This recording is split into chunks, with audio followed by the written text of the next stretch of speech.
In this video, I'm going to tell you about how lazy isn't really a thing.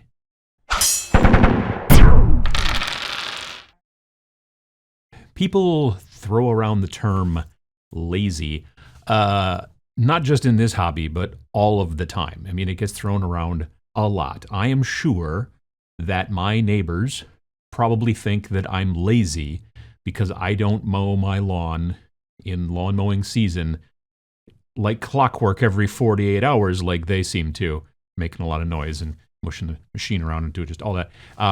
I don't do that. So therefore, because I don't mow the lawn that much, I believe that they probably think that I am lazy. They don't know that I work a full-time job, and then I work this job, and I paint tons of little people, and I do all this other stuff, and I've got constantly things going on. But because I am not interested in mowing the lawn on a strict schedule, lazy. And, you know, that's fine. I could ask them, well, how's your YouTube channel going? And they'd be like, well, I don't even have a YouTube channel. And I'm like, well, now who's lazy, right? See, there you go. Lazy is kind of a dumb word. You know what I mean? It doesn't really make a lot of sense, and it's not something that I like to see people call each other. And I don't think it really belongs in the hobby. In the grand scheme of things, lazy is a pejorative. It is something that you say to sort of demean generally somebody else. Now, people will call themselves lazy, but they are looking at themselves from the lens of what other people think, right? You know what I mean? That's how that works, is that you say, oh, I'm just really lazy. I've just been lazy all day. Well, you know, there's plenty of reasons why you've decided maybe not to do the things that you were planning on doing and whatnot, and that's a whole nother video at some point probably. But the whole concept of lazy, which is definition unwilling to work or use energy, is not something that generally actually happens to people. Unless you are like in a coma, something medical, or maybe you have incredibly strong like clinical depression or something like that, and you literally can't even like get to the kitchen or anything like that. For the most part, people who are lazy or seen as lazy, they actually do stuff. So the whole concept of lazy is sort of silly, but we keep throwing that term around. As it relates to hobby, it's kind of thrown around a little bit differently, but let me explain. In the hobby, a lot of people will generally refer to themselves as lazy because they have set some sort of goals for themselves in painting, let's say, and then not achieved those goals. They were planning on getting this squad done by the end of the month, and they didn't get it done. Or, they were going to get this piece of terrain finished, and they didn't, do that. They didn't spend any time this entire weekend working on this terrain when that was their plan, but they were just so lazy. They just couldn't do it. And really, I don't know that it's a laziness issue. I frankly think that more often than not, you're not lazy. You're maybe bored or possibly straight up uninterested in doing it. Going back to the lawn mowing thing, it's not that I'm just a lazy person. I just don't care about lawn mowing. It does not really, register in my, I know I got to do enough of it so I don't get a fine from the city, but other than that, don't care at all. Whereas I care a lot about how many miniatures I get painted. I care a lot about my YouTube channel. I care a lot about the other things that I like to do. A person who is considered lazy very frequently, maybe they don't like their job. They don't like their day job, and they phone it in. You've probably worked a job in the past where you're just like, I couldn't care less. I just do this so I can get paid, so I can put food in my mouth, and probably miniatures, in your hands.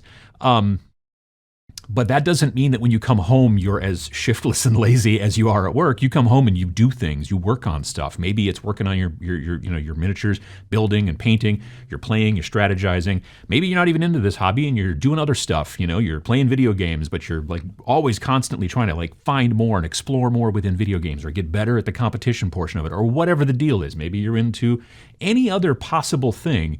You love movies. So you just sit but you consume movies and think about movies. That's not lazy. So if you're considering that you are lazy because you haven't done this hobby stuff that you're interested in, maybe it's time to take a look at whether you actually enjoy it. If you are bored or straight up uninterested, as I mentioned earlier, there's possibly a reason for that. Maybe you don't want to paint a huge army and you're so lazy about painting your huge army. Maybe it's because you don't actually want to paint a huge army. Maybe You would be much better served if you got into skirmish games, or maybe hopping around between this paint scheme and that paint scheme and this paint scheme and this paint scheme on different games, different skirmish levels. Just, you can't even be bothered. And so you're so lazy because you don't get it done. Maybe what you need is to paint an entire army and use one long scheme, just one paint scheme for all of those people. Changing up what you're doing is very scary to a lot of people because of something called a sunk cost fallacy. It's basically, well, I've already been doing it this way, so if I change now, it's like I wasted all that time or money or effort or whatever. And it's better to make a break and start doing the new thing that you enjoy than to keep doing the thing that you didn't enjoy just because you've already done a bunch of it. To keep moving along and just doing it status quo the way you've always done it, to some degree, that's maybe a little lazy. I don't know. In the past, I've talked a lot about motivation, and motivation and perceived laziness go hand in hand, certainly.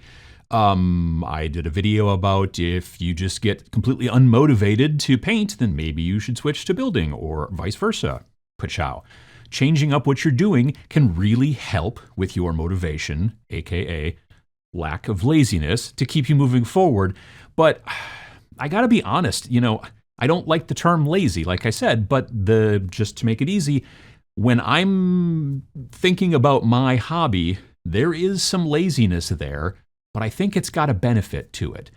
I want to get models on the table, and I want to get them on there quickly, and so therefore my paint jobs have a tendency in some situations to some people to maybe look lazy. Because I'm trying to find ways to speed paint. I'm trying to find ways to cut corners and find efficiencies. I'm doing a lot of black and white zenithal highlighting because then I can paint with transparent colors and I don't have to worry about how to wet blend and how to put down 26 different layers of glazes and stuff like that. That's because my goal is to get stuff painted and put it on the table as quickly as possible. There's a spectrum of really fast and really good, and where you are on that spectrum with what your perceived goal is for your miniatures is kind of important, and it's something that you should know. If you're wanting to hit both of these areas, it's not going to work out. It's very, very unfrequent that you can be both incredibly fast and get lots and lots of models on the table and also, golden demon quality, right? That's a difficult thing to do. Now, if you're interested in, spending as much time as possible on a single model because you want it to be this absolute pinnacle that you see in the magazines and all that kind of stuff, that's definitely a goal to go for as well. But because you're painting, let's say you're painting 6 hours a day, that's a lot of time to paint, right? That's not lazy because you're spending a lot of time, you're working on your painting. But there are people out there that are like, I'm so lazy because, it took me 2 months at 6 hours a day to get this single model done, and I got a lot more models to paint. And then you got another person who's like, well, I just didn't even barely bother to do any layering. I just did some dry brushing and some washes and threw it on there. But, and that's kind of lazy. But they also spent 6 hours doing the same thing. The amount of time spent, if it's equal, then neither of you is being lazy. You just have different goals to your overall hobby output. And that's an important thing for each of us to try to kind of like realize within our painting hobby. So I propose that we try to get rid of the word lazy. We just try to use it less. The word's still there. The quick brown fox jumped over the lazy dog. We can keep it there. That's fine. But don't refer to somebody else as being lazy. It's just a bad idea. Again, like I said, it's a pejorative. You are projecting your goals onto somebody else, whether it's in the hobby, whether it's just in anything in general. And don't refer to yourself as being lazy if you can help it either, because it does help. It doesn't help, it actually hurts, but it does cause you to look at your hobby journey, your output, your goals, whatever, and say that you're failing to yourself, which then does not help motivate you to keep going. So if we can kind of get rid of the word lazy a little bit, because it doesn't really mean what we think it means and what we throw it around as, then I think that maybe we can look at what we're doing, look at what we're trying to get done, and be happier with the output, because we're all frequently working the same amount of time. We have the same 24 hours in any given day, and we're spending a bunch of the time, or maybe we're not able to spend as much time with our hobby, but when you spend the time, you can't be lazy.